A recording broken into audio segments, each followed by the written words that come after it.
ఇలాంటి విచిత్రమైన కేసు నా జీవితంలో ఎప్పుడూ వినలేదు, చూడలేదు.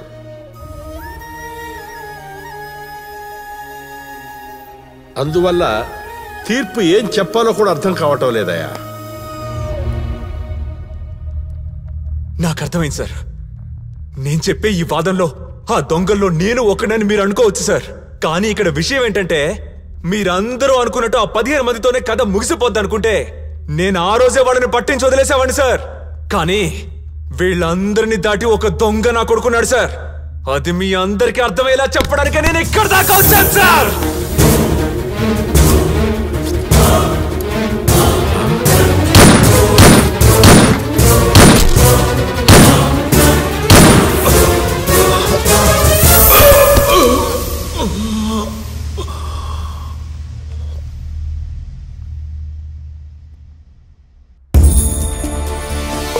సార్, ఊరోళ్ళమైనా అప్పుడప్పుడు అవసరం అనుకుంటే మేము ఫోన్లు వాడతాం సార్.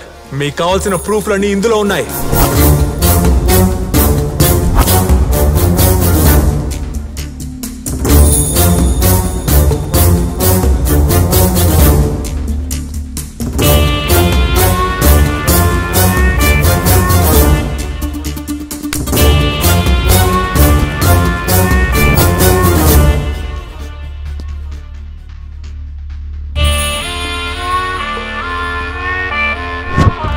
కోర్టులో ఒక జడ్జి ముందు పోలీసు అధికారిని చంపడం తప్పే. అయినా ఆ తప్పు అంతకన్నా పెద్ద తప్పు చేసిన వాడిని చంపడం వల్ల కోర్టు దీన్ని అంత పెద్ద నేరంగా పరిగణనలోకి తీసుకోకుండా ఇతనికి 7 ఏళ్లు సాధారణ జైలు శిక్ష విధించడమైనది.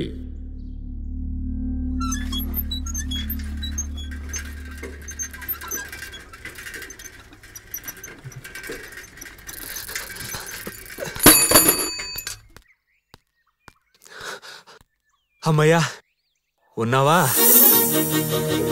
ఏంటి కోర్టు తర్వాత 7 ఏళ్ళు అసలు కనపడలేదు? వచ్చిన పని అయిపోయిందిగా, వెళ్ళిపోయావేమో అనుకున్నా. నిన్నొదిలి నేనెక్కడికి వెళ్తాను? నేను వెళ్ళాలంటే నిన్ను కూడా తీసుకెళ్ళాలి. ఏంటి, తీసుకెళ్ళమంటావా? వద్దులే, నువ్వు వెళ్ళమాకు, నన్ను తీసుకెళ్ళమాకు. మన ఇద్దరు ఇట్టాగే గడిపేద్దాం. దా మంచం గట్టిగుందా? ఎప్పుడు అదేనా? అందుకంటే ఏం చేయడానికి. అన్నం వేసుకున్నా, కూర వేసుకో, బాగా తిను. నానా, ఎన్నిసార్లు చెప్పాలి దీన్ని కంచం పెట్టమని? కంచమా? దేనికి? దీనికి నాన్న పెట్టు నాన్న. తోడు నాకెవరు కనిపించడం లేదు. నాకు కనిపిస్తుంది కదా. నువ్వు తిను, మా నాన్న కూర భలే చేస్తాడు. అన్నం వేయాలా? కూర కూడా వేస్తాలే. వెయ్యి నాన్న. వీడికి ఏ ఎంత చెట్టు మీద ఆడదయ్యమో తగులుకుంది.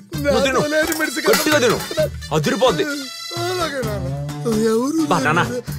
అలాగే నాన్న, మీ 3 పిల్లలదేనండి. కోడల పిల్లన్న అలాగే ఎంత తెలుపో.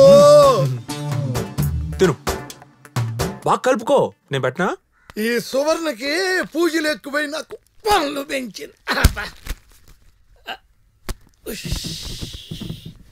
ఏంటి లోపల శబ్దాలు?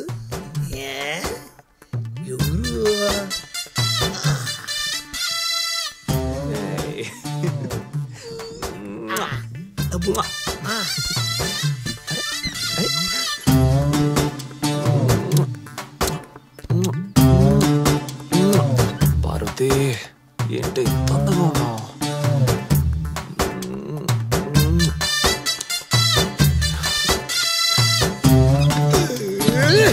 లేని పిల్లలతో కాపరం. కరబరా బాబు, కరబరా బాబు.